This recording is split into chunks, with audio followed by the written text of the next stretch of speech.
겠습니다. 함께 읽습니다. 하나님의 종이요 예수 그리스도의 사도인 나 바울이 사도된 것은 하나님이 택하신 자들의 믿음과 경건함에 속한 진리의 지식과 영생의 소망을 위함이라. 이 영생은 거짓이 없으신 하나님이 영원전부터 약속하신 것인데 자기 때에 자기의 말씀을 전도로 나타내셨으니 이 전도는 우리 구주 하나님이 명하신 대로 내게 맡기신 것이라. 같은 믿음을 따라 나의 참 아들된 디도에게 편지하노니 하나님 아버지와 그리스도 예수 우리 구주로부터 은혜와 평강이 내게 있을지어다. 내가 너를 그레데에 남겨둔 이유는 남은 일을 정리하고 내가 명한 대로 각 성에 장로들을 세우게 하려 함이니 책망할 것이 없고 한 아내의 남편이며 방탕하다는 비난을 받거나 불순종하는 일이 없는 믿는 자녀를 둔 자라야 할지라. 감독은 하나님의 총직이로서 책망할 것이 없고 제 고집대로 하지 아니하며 급히 분내지 아니하며 술을 즐기지 아니하며 구타하지 아니하며 더러운 이득을 탐하지 아니하며 오직 나그네를 대접하며 선행을 좋아하며 신중하며 의로우며 거룩하며 절제하며 믿분 말씀의 가르침을 그대로 지켜야 하리니 이는 능히 바른 교훈으로 권면하고 거슬러 말하는 자들을 책망하게 하려 함이라. 아멘. 디모데 전서 후서에 이어서 디도서 말씀도 소위 목회 서신이라고 말하는 것은 사도 바울이 영적 아들 디모데에게 또 디도에게 목회적인 사역을 어떻게 감당해 나가야 할지에 대해서 말씀으로 교훈하고 있기 때문에 그렇습니다.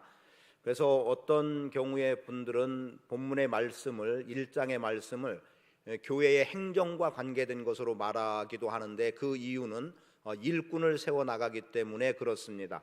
그래서 어떤 일꾼을 세우라고 하는 본문에서는 장로와 감독으로 이렇게 굳이 구분을 해놨는데 더 큰 폭으로 말해서는 장로, 감독 또는 목사 같은 개념으로 이해를 하기도 하지만 분명하게 디도서 말씀에서는 확연하게 구분되어지는 이유는 디도가 지금 그레데 섬에 있는 교회의 목회자로 자리하고 있는 가운데 네가 장로를 세우고 감독을 세워라 이렇게 말씀하는 것으로 보아서 최소한 디도서에서 말씀만큼은 지금 장로와 감독과 목사가 구분되어 있다라고 이해를 하셔도 좋겠습니다.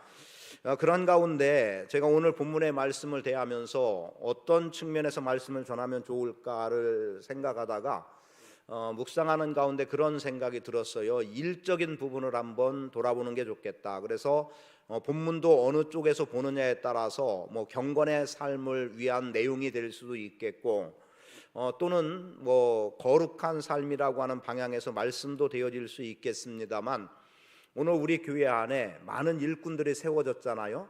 그 일꾼들이 어떻게 주의 일을 감당해 나가야 할지를 좀 돌아보는 계기가 되기를 바라고, 그리고 더 말할 것도 없이 이제부터라도 우리 각자가 세움받은 그 자리에서 얼마만큼 주의 일을 어떻게 감당해서 주님의 몸된 교회를 거룩하게 세우고 회복해 나가야 될지를 생각해 봐야 할 때입니다.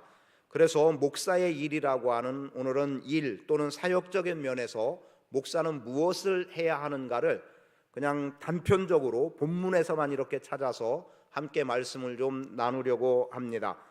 그런 가운데 인사를 통해서 보여지는 내용 속에 하나님의 종이요 예수 그리스도의 사도인 나 바울, 그러면서 자신이 사도가 된 것에 대해서 말하고 있죠. 그의 사도됨이라고 하는 것은 이렇게 기록합니다.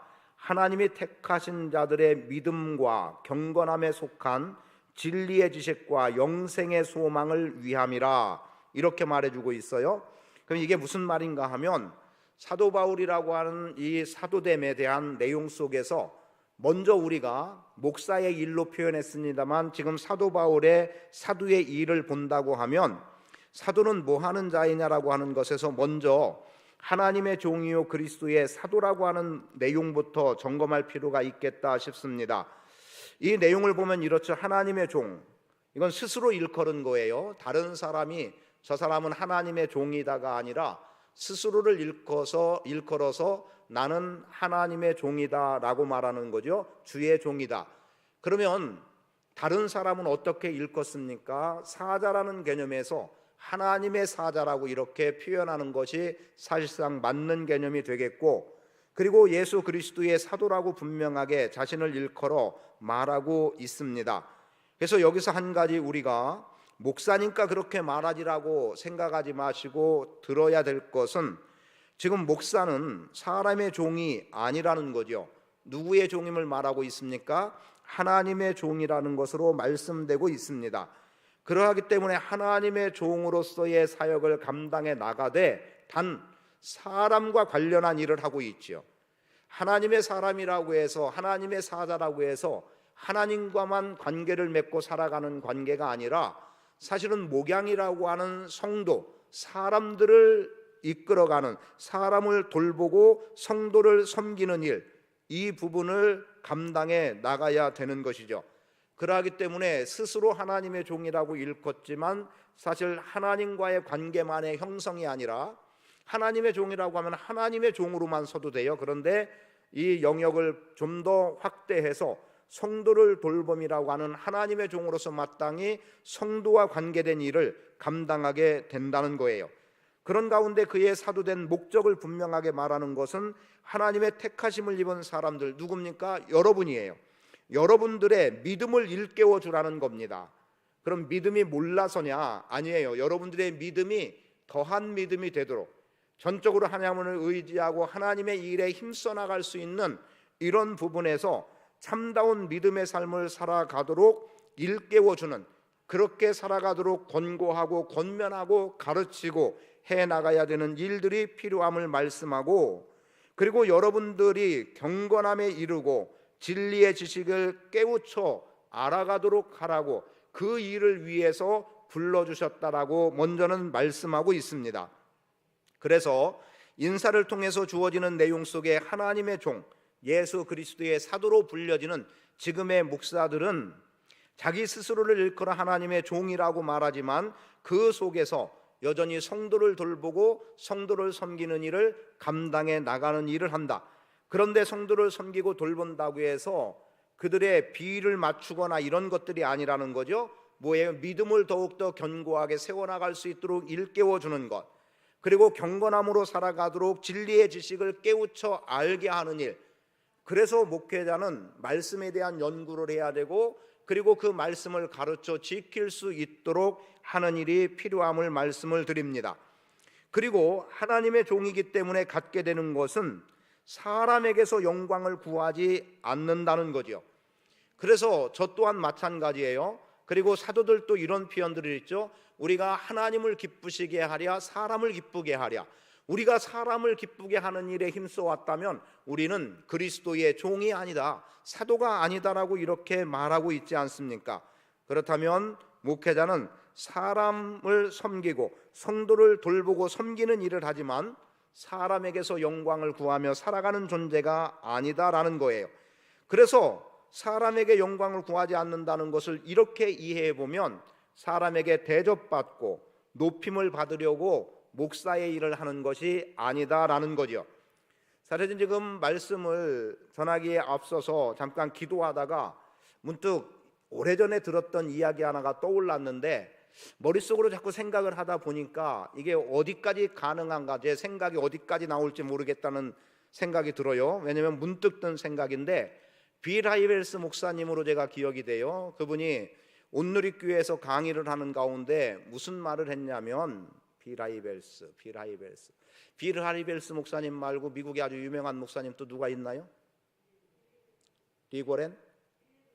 아니 그런 분 말고 최근에 지금 현재 목회하는 분 중에 지금 아마 그냥 제가 이름이 분명하지 않아도 그렇게 들어주시면 되겠어요. 빌 하이벨스 목사님인 것 같아요. 그분이 이제 목회자로서 대통령의 자문을 해주는 역할을 한동안 했다는 거예요. 그러니까 대통령과 독대하고 있는 가운데 이야기를 하는데 대통령이, 우리나라 대통령 중에서도 그런 표현을 했습니다만 참 이거 대통령 하기 너무 어렵다는 거예요. 너무 어렵다. 그래서 이 목사님이 무엇라고 얘기했냐면 대통령보다 더 어려운 건 목사다. 왜냐하면 대통령은 앉은 자리에서 명령 하나 하면 하는 대로 아랫사람들이 다 그렇게 움직이지 않냐. 그런데 목사는 교회에서 성도들에게 명령해도 안 듣는 성도들이 많다. 그리고 또 돈을 생각해봐라. 세금 다 꼬박꼬박 다 거두지 않냐. 교회는 헌금하라고 해도 안 하는 사람들도 많고. 그래서 이런저런 이유들을 들어서 목사하기가 대통령 하기보다 더 어렵다라고 그렇게 표현했던 것을 이렇게 유머처럼 표현했던 적이 있습니다. 정말 그럴 수도 있겠다 싶은 거죠. 왜냐하면 교회는 사실상 강제할 수 있는 제도가 없기 때문에 그렇습니다. 권고할 수 있고 때로는 명령한다고 해서 명령대로 행하지 않아서 그것을 어떻게 문제 삼지 않잖아요. 어쩌면 못한다는 말이 어울릴지도 모를 만큼. 그러니까 강제로 헌금하게 하고 강제로 봉사하게 하고 강제로 충성하게 하고 강제로 뭘 하게 하는 게 아니니까, 그래서 스스로 자발적으로 할 수 있는 마음을 불러일으켜야 되니까, 그러니까 어찌 보면 명령 한마디로, 그리고 또 사람을 동원한다 하더라도 얼마든지 동원해낼 수 있지만 교회는 나오면 그만, 나와도 그만, 안 나와도 그만, 이런 정도가 되니까 실상은 어렵다라고 하는 거예요. 자, 그럼 대통령은 대통령의 직위에서 어떻게 했습니까? 대통령의 자리에서 국민들로부터 칭송을 받기도 하고, 그리고 또 원튼 원치 않든 높은 자리에서 대접을 받고 그렇게 살아가게 되죠. 그러나 목사는 분명히 신앙 양심을 가지고 나간다고 하면 성도들에게서 무슨 대접을 받고 성도들에 의해서 이름이 높여지고 그런 것들에 대한 기대를 갖고 있지 않습니다. 물론 혹 그런 분들이 있을 수도 있지만, 그리고 사람들에 의해서 높임을 받으려고 하지 않는 거예요. 가장 낮은 자리에서 누가 알아주든 알아주지 않든 묵묵히 주의 일을 감당해 나가는 그것뿐이죠. 그래서 어떤 분들은 그런 말을 해요. 지금 시골에서 목회하는 분들, 그분들처럼 존귀한 분들이 없다는 거예요. 소수의 성도들, 사례비도 제대로 받지 못하면서 그 몇 안 되는 영혼들, 그것도 요즘으로 말하면 나이가 많은, 연세 많은 노인분들이나 계신 이런 데에서 목회적인 일을 감당하기가 얼마나 어렵겠느냐.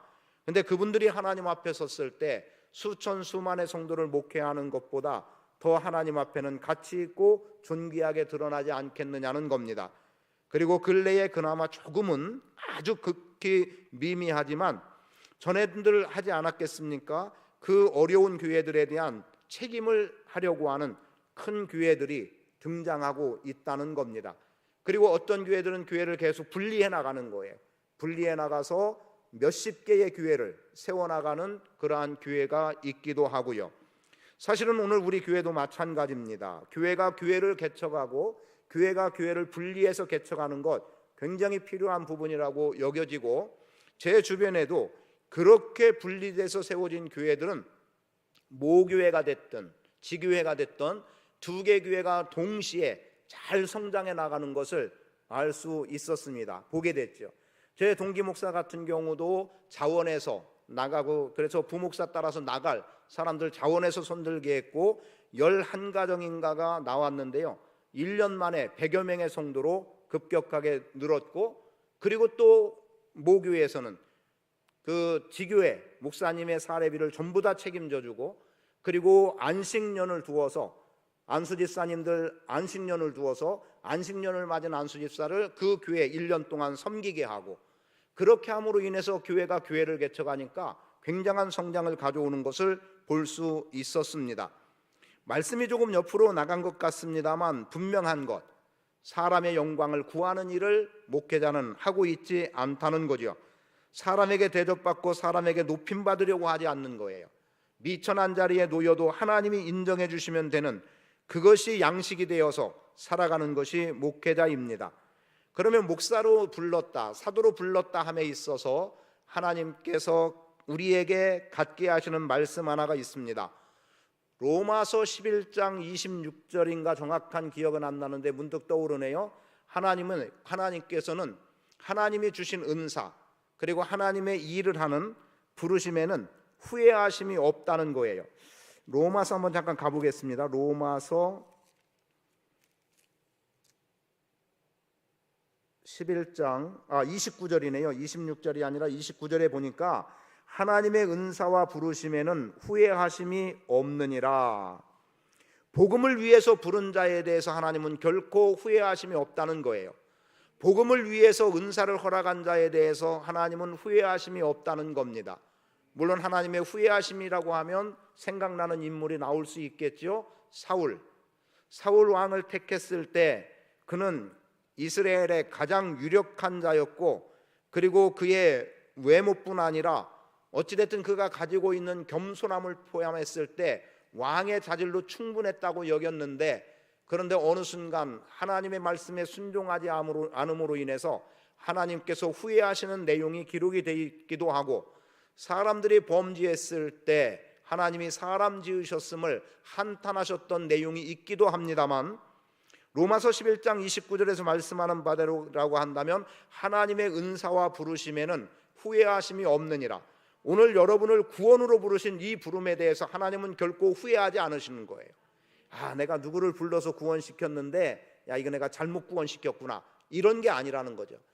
내가 내 일을 위해서 누구에게 은사를 줬는데 이거 그 사람에게 잘못 줬구나, 모르겠어요. 은사를 받은 사람이 질서 없이 행하거나 교만함으로 인해서 그래서 결과가 악하게 드러나게 되는 일이 있을지 모르겠지만, 분명하게 사도 바울을 통해서 로마서에서 말씀하고 있는 바는 하나님의 은사와 부르심에는 후회하심이 없다라고 하는 말씀을 기억하면 좋겠습니다. 사람 지으심 한탄한 것 기억하지 마시고, 사울을 왕으로 세운 것을 후회하는 하나님을 기억하지 마시고, 여러분을 부르셔서 구원에 이르게 하시고 여러분에게 각양의 은사를 주셔서 주님을 섬겨나갈 수 있게 하신 것에 후회함이 없다고 하면, 목회의 일을 위해서 하나님의 종이요 그리스도의 사도로 부름받은 사도 바울뿐 아니라 오늘 목회를 감당하는 사람들이, 그리고 그들이 어떤 경우에 우리의 관점, 우리의 가치, 우리의 기준에서는 좀 못 미칠지 몰라도 하나님은 결코 후회하지 않으신다는 것을 우리는 기억해야 합니다. 제가 이름도 모르고 지금은 얼굴도 모르겠어요. 거의 20년 전쯤에 만났던 한 목사님, 이분이 질문을 한 거예요. 무슨 질문을 했냐면, 언젠가 교회에서 제가 말씀을 드렸어요. 자기 성도 한 분 모시러 가느라고 2시간을 간다는 거예요. 2시간. 근데 아마도 도심이니까 2시간 정도 시간이 걸렸던 것 같습니다. 그러니까 주변에서는 그 한 사람 때문에 주일날 어떻게 2시간 가서, 그러면 왕복으로 치면 4시간입니다. 그럼 새벽부터 출발해서 11시 예배에 맞춰서 와야 되는 이런 정도일 수 있겠죠. 6시, 7시에 출발해야 되는. 그런데 이렇게 하는 일이 잘하는 거냐 어떤 거냐를 좀 선배 목사님들이 얘기를 해달라는 거예요. 그런데 솔직히 얘기해서 그걸 누가 무엇라고 하겠습니까?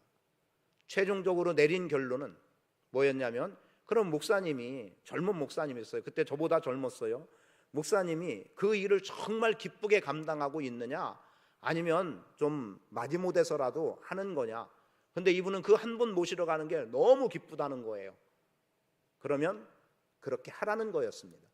그분이 정말로 그 일이 기쁘고 그것이 감사하고 이 한 영혼, 하나님이 나에게 맡겨주신 그 영혼으로 보고 그 한 영혼 때문에 주일날 아침에 4시간 정도의 시간을 들여서 한 분을 모셔와야 되고 그분 앞에서 말씀을 전하는 목사의 심정은 어떨까 싶죠.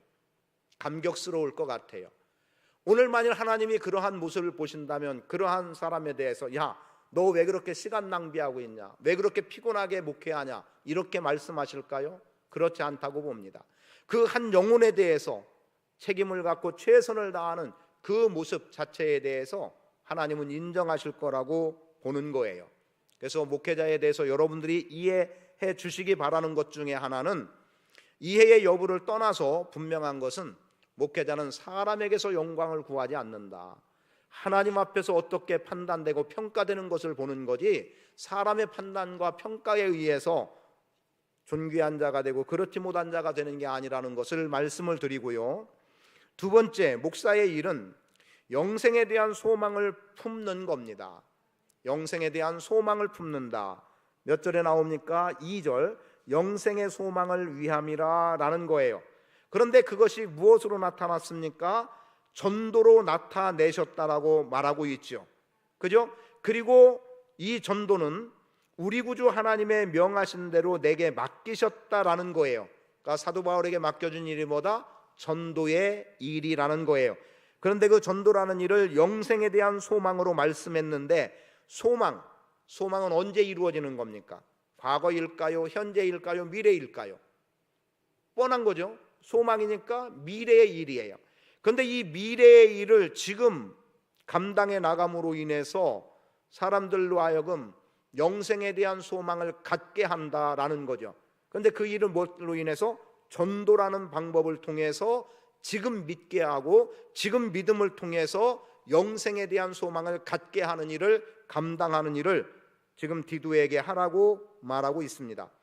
그런데 굳이 거짓이 없으신 하나님이라고 말하는 이유가 뭐겠습니까? 하나님은 거짓이 없으신 분이다. 그러니까 앞으로 되어질 일, 사람들의 일에는 지금 여기서 약속해 놓고 앞으로 되어질 일에 대해서 약속을 이행하지 않을 수도 있어요. 그것을 정죄하는 관점으로 보든 어떻게 보든 되어지지 않을 수 있지만, 하나님은 거짓이 없으신 분이기 때문에 영생에 대한 소망을 가진 자에게는 반드시 영생을 주신다는 거죠. 그러니까 영생은 보장된 거라는 거예요. 그래서 하나님에 대해서 거짓이 없으시다고 말해요. 그런데 다음 주에 보게 되겠습니다만 12절 그래도 잠깐 봐볼게요. 12절, 지금 그레데 교회에 대해서 주는 말씀이 디모데에게 주는 말씀이지만 그레데에서 목회하고 있는 디도에게 말하는 거거든요. 12절, 그레데인 중에 어떤 선지자가 말하되 그레데인들은 항상 거짓말쟁이며 악한 짐승이며 배만 위하는 게으름뱅이라 하니, 이런 말들이 있었던 거예요. 그런데 이 증언이 어때더라? 참되더라는 겁니다. 그러면 그게 떠도는 소문이 아니라 실제로 그레데인들은 항상 거짓말을 하는 사람들이었고 악한 짐승과 같았고 배만 위하는 게으름뱅이였다는 거예요. 물론 여긴 다음 주에 설명을 좀 드리겠습니다만, 그런 그레데 교회를 맡아 있는 그레데 사람들을 목회하는 디모데에게 그들은 거짓을 말하지만 너는 영생은 반드시 주어진다라고 하는 거짓 없으신 하나님으로부터 온 복음의 말씀을 전하는 일을 감당해야 한다라고 말씀하고 있는 겁니다. 그리고 이것 전하는 게 바울의 사명이었던 거지요. 그러니까 전할 사명에 대한 소망 없이 전할 수 있겠습니까? 사도 바울이 자기 자신에 대해서, 복음에 대해서 확신 없이 복음을 전했겠느냐는 거예요. 그럼 디도 같은 경우, 사도 바울을 통해서 권고되고 있는 디도 같은 경우, 그럼 디도도 확신 없는 가운데 이런 소망을, 영생의 소망을 성도들에게 갖게 할 수 있겠느냐는 거죠. 그렇지 못한 겁니다. 그래서 교회는 영생에 대한 소망을 품고 살아가야 됩니다. 약속된 말씀은 반드시 성취된다라고 하는 믿음으로 나갈 수 있어야 됩니다. 영생을 선물로 주는 복음, 이것이 영생의 소망입니다. 소망은 복음입니다. 저는 여러분 안에도 이러한 영생의 소망이 끊임없이 강조되기 원하고 여러분 스스로가 이 소망의 복음에서 흔들리지 않게 되기를 바랍니다. 어떤 환난과 역경이 지금 나에게 주어진다 하더라도 예수 믿고 구원받았다, 구원받은 자의 삶을 산다, 앞으로 나에겐 영생이 주어진다. 그런데 지금 구원받았고 지금은 많은 요동이 있고 어려움이 있고 감당 못할 것 같아서 쓰러질 것 같고 그렇다 하더라도 소망에 대해서 갖게 되는 영생의 소망에 대해서는 결코 흔들림이 없어야 된다는 것을 말해주는 거예요. 그 약속을 붙들고 거짓 없이는 하나님이 반드시 약속을 지키신다는 믿음을 갖고 영생의 소망에 이르는 자로 살아갈 수 있기를 축복합니다. 달리 표현하면 영혼 구원의 일을 우리에게 감당하라는 거고, 그렇게 감당해 나감을 통해서 그들에게 영생이 있음을 밝히 드러내 보이라는 거예요. 그래서 저와 여러분이 복음의 확신을 갖고 살아갈 수 있기를 바라고, 누구에게라도 영생의 소망이 있음을 알게 하는 일을 감당해 나가기를 바랍니다. 그리고 목회자들이 그런 일을 감당할 수 있도록, 그리고 앞에서 이미 말씀드린 대로 성도들을 잘 가르치고 깨우치고 믿음에 견고하게 서나갈 수 있는 일을 감당하도록 기도해 주시기 바랍니다. 세 번째는 일꾼을 세우는 목사가 돼야 되는 거죠. 그게 목사의 일이라는 겁니다. 5절부터 말씀되어지는 내용 가운데 뭐라고 말합니까? 사도 바울이 그레데에서 함께 복음의 일을 했어요. 그런데 5절, 내가 너를 그레데에 남겨둔 이유. 자, 내가 너를 남겨뒀고 내가 편지로 너에게 권면한다는 거죠. 그 이유를 뭐라고 말하죠? 남은 일을 정리하고, 이 남은 일이 뭔지는 명확하지 않지만 복음의 일과 관련할 것이고 교회를 든든하게 세워나가는 일, 끊임없이 이어질 일이겠습니다만 그런 일을 잘 감당해야 되고, 내가 명한 대로 각 성의 장로들을 세우게 하려 함이라. 장로를 세우게 하려 함이라고 말하고 있습니다. 그럼 무슨 말일까요? 우리가 지난 주일에 들었던 말씀대로라고 하면 동역자를 세우라는 겁니다. 일꾼, 동역자입니다. 이것을 이렇게 말하면 될 것 같아요. 목사의 일은 성도들로 하여금 하나님의 일에 헌신하고 충성하게 하는 일을 해야 된다라는 거죠. 디모데후서 3장 16절에 보면 이런 말씀이 나옵니다. 모든 성경은 하나님의 감동으로 된 것으로 교훈과 책망과 바르게 함과 의로 교육하기에 유익하다. 그러면서 이어서 나오는 말씀이 있죠. 모든 하나님의 사람으로 온전케 하고, 그리고 또 모든 선한 일에 행할 능력을 갖추게 함이라고 그렇게 말씀합니다. 하나님의 사람을 온전하게 한다.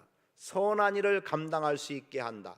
이게 성경이라고 한다면 이 성경 그대로를 가져오면 성도들로 하여금 온전케 하고 선한 일을 행할 능력을 갖도록 감당해 나가야 되는 겁니다. 그리고 에베소서 4장 12절은 이런 말씀이 있어요. 성도를 온전하게 하며 봉사의 일을 하게 하며 그리스도의 몸을 세우려 함이라 라고 말씀합니다. 그러니까 교회에서 일꾼으로 세워진 자들은 봉사의 일을 잘 감당해야 되고 성도로서 온전한 삶을 살아야 되고 그리스도의 몸을 세워나가는 일에 힘을 써야 되고, 목회자는 이 일을 위해서 성도들을 그렇게 세워나가는 일에 힘을 기울여야 합니다. 그래서 어떤 분들은 그런 표현을 쓰기도 해요. 목회자는 직접 현장에 나가서 전도하는 일도 중요하지만 그것보다 더 중요한 것은 성도들로 하여금 현장에 나가서 전도할 수 있도록 하는 것이 중요하다고 말을 하기도 합니다.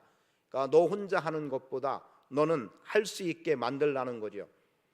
제가 삼사관학교 입교하기 전에 얘기 하나가 있어요. 이제 교수님들한테 교련을 배웠기 때문에 교관에게 인사하고 하려고 약속을 잡았는데 교수님들 한 6, 7분들이 그 자리에 함께 했습니다. 그런데 그 가운데 한 분이 장교 출신의 한 분이었어요. 그분이 뭐라고 얘기를 해줬냐면, 소대원 한 사람에게 전도하려고 하지 말고 장교 한 사람을 전도해라. 그러면 그 장교 밑에 있는 소대원 전부가 다 복음화 될 수 있다라는 거였어요.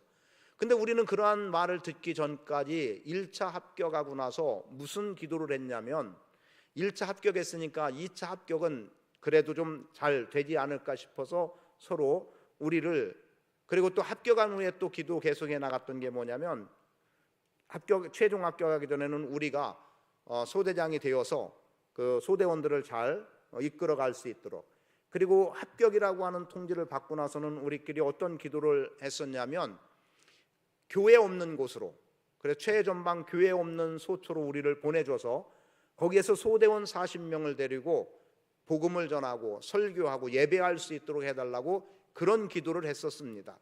그런데 마지막에 들려진 소리는 그것보다 어찌 보면 더 큰 꿈을, 비전을 우리에게 줬던 거예요. 장교 한 사람 전도해라. 그러면 거기에 딸려있는 소대원, 그러면 이 한 사람 전도한다는 것에는 이미 기도했던 소대원을 데리고, 그리고 실제로는 중대원 전부를 이끌고 예배하러 다녔고, 그리고 또 기회가 그렇게 주어졌겠습니다만 1년 후배가 군종으로 있어서 주일날 군목이 한 번 왔고, 그리고 2번 민간인 목사님이 오셨고, 굳이 4주로 표현하면 그리고 한 주는 제가 했고, 그리고 주일과 수요일은 예비대에 있을 때는 제가 전부 다 예배를 인도했던 경험이 있습니다. 그러니까 기도한 것 이상으로 하나님은 이 일을 하게 하셨다는 거죠. 군에서도 그런 일을 하게 했어요. 사실은 그거는 군목에게, 군종에게 주어진 일이었지만 신학을 했다는 이유가 전제되고 있지만 그런 일을 해서 계속해서 군에서도 예배를 진행하며 예배하며 지날 수 있었습니다. 하나님께서 그렇게 기도를 들으셨던 거지요. 그리고 중대원 전체를, 철책에 있을 때는 중대원 전체를 인솔하면서 그런 가운데 종교 행사로 표현됩니다만 예배하러 다녔던 추억이 있습니다. 일꾼 세우는 겁니다. 그러한 일꾼들을 세워서 하고자 하는 게 뭡니까? 교회를 건강하게 해야 된다는 거죠. 그래서 장로로 감독으로 부름받은 분들은, 세워진 분들은 지금은 그냥 하나로 포함해서 장로로 표현하겠습니다. 또는 권사로 표현하겠습니다. 권사와 장로님들은 교회를 건강하게 하는 일에 힘을 쓰셔야 됩니다. 그러면 그냥 읽는 정도로 내용을 한번 볼까요? 6절을 보세요. 책망할 것이 없고 한 아내의 남편이 되며 방탕하다는 비난을 받거나 불순종하는 일이 없는 믿는 자녀를 둔 자라야 할지라. 그래, 장로에 대해서는 책망할 것 없어야 된다는 거예요. 그리고 한 아내의 남편, 믿음의 자녀를 두었다는 것은 가정을 잘 돌보는 자여야 된다는 거죠.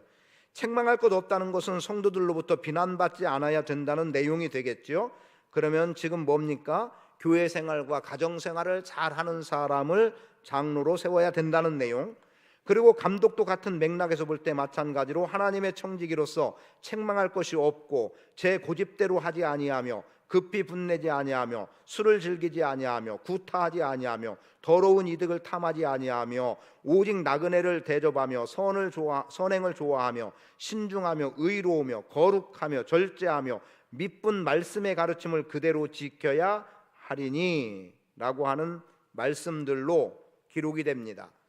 이걸 통틀어서 말하면 사회적으로나 교회적으로나 가정적으로 안전하게 살아가는 사람을 장로나 감독으로 또는 권사로 세우라고 말하고 있는 거예요.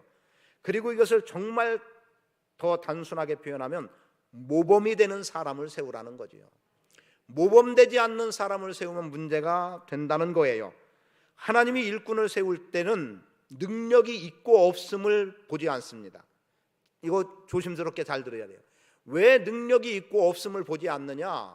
그것보다 모범이 되는 자를 택하여서 일하길 원하시는 것은 능력의 여부는 하나님이 주시는 힘으로 감당하는 거기 때문에, 그것이 소위 은사이기 때문에 지금 내가 가지고 있는 어떤 배경적인 능력이 중요한 게 아니라 정말 모범이 되고 있는가, 하나님의 말씀이면 순종하려고 하는가에 달려 있는 거예요. 그런 가운데 여러 내용, 청지기로서 책망할 것 없어야 되고 고집대로 하지 않는다. 고집대로 하지 않는다를 보니까 독재하지 않는다라고 기록이 되어 있고요. 자기 주장 관철하는 거라는 거예요. 잘못됐으면 돌이켜야 되는데 자기 주장 관철해 나간다는 거죠. 그래서 오늘 우리가 믿음 안에서 세워져야 되는 여러분들은 모범된 자로 서야 됩니다.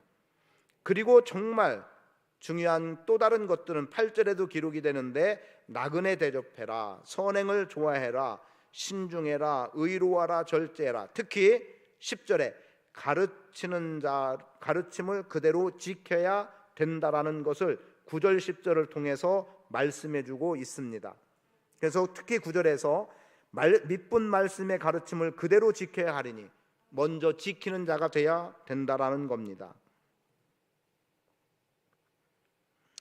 오늘 저는 여러분들이 부족하지만 저는 기도하면서 일꾼들을 세워나가는 일에 더 힘을 기울일 수 있도록 힘쓰겠습니다. 여러분들도 기도하시면서 좋은 일꾼으로 여겨지는 분들을 이렇게 저에게 말씀해 주셔서 제가 미처 보지 못한 부분들을 함께 보고 그런 가운데 주님의 몸된 교회 일꾼들을 적재적소에 두어서 주님의 몸된 교회가 건강하게 잘 성장해 나가고, 코로나로 인해서 3년 가까이 어려움 속에 있었던 교회가 회복의 은혜 속에, 그리고 나아가서 부흥이라고 하는 놀라운 역사를 경험하는 데까지 힘을 모아 나갈 수 있으면 좋겠습니다. 저도 더 겸손히 엎드리고 또 하나님의 뜻을 구하고 또 성도의 돌봄의 일들을 잘 감당하도록 힘쓰겠습니다. 여러분들이 함께 동역자가 되어서 주의 일에 온전히 헌신함으로 교회를 건강하게 세워나가는 일에 힘을 기울이는 복 있는 성도의 삶을 함께 살아가는 복된 인생 되시기를 축복합니다. 기도하겠습니다. 아버지 하나님 고맙습니다. 주신 바 말씀대로 오늘 우리가 어떤 일을 통해서 주의 일을 감당해 나가야 할지, 목회자의 입장에서 목회자의 일이 무엇인지를 대략 본문에서만 살펴보았습니다. 하나님 은총 베풀어 주옵소서. 특히 하나님의 종으로서의 삶을 살아갈 때 사람에게서 영광을 구하지 않게 하시고 하나님이 인정하시는 바를 조차 행하게 하셔서 비록 세상적인 관점에서는 인정받지 못하고 대접받지 못할지라도 주님께서 인정해 주시는 바에 의해 참된 기쁨과 평강 속에 거하도록 은총 베풀어 주시기를 원합니다. 영생의 소망이 분명하게 하시옵소서. 성도들로 하여금 영생의 소망이 있음을 확신하며 살아갈 수 있도록 진리의 복음의 말씀을 전하는 일을 잘 감당해 나가게 하시고 하나님의 말씀을 잘 풀어 생명의 말씀으로 생명의 떡으로 공급하는 은혜가 있게 해 주옵소서. 또한 아버지 하나님 원합니다. 귀한 일꾼들 세우게 하시고 동역함을 통해서 배나되는 놀라운 역사들을 경험해 나가도록 은총 베풀어 주옵소서. 혼자의 힘으로 주의 일 할 수 없습니다. 동역하는 성도들을 통해서 동역할 일꾼들을 통해서 함께 주님 나라 영광 위에 주님 나라 확장 위에 귀하게 헌신하며 살아가는 성도들 되게 하시고 그러한 일꾼들을 기도하며 분별하며 세워나갈 수 있도록 주님께서 함께해 주옵소서. 이 밤 함께한 성도들을 그렇게 불러주셔서 귀한 일꾼 삼아주시고 각양의 은사를 주셔서 감당할 수 있도록 하셨사오니 아버지 하나님, 내가 가진 세상적인 능력보다 본이 되는 가운데 또 주께 순종하는 가운데 사명 감당케 하옵소서. 감사드리며 예수 그리스도의 이름으로 축복하며 기도합니다. 아멘.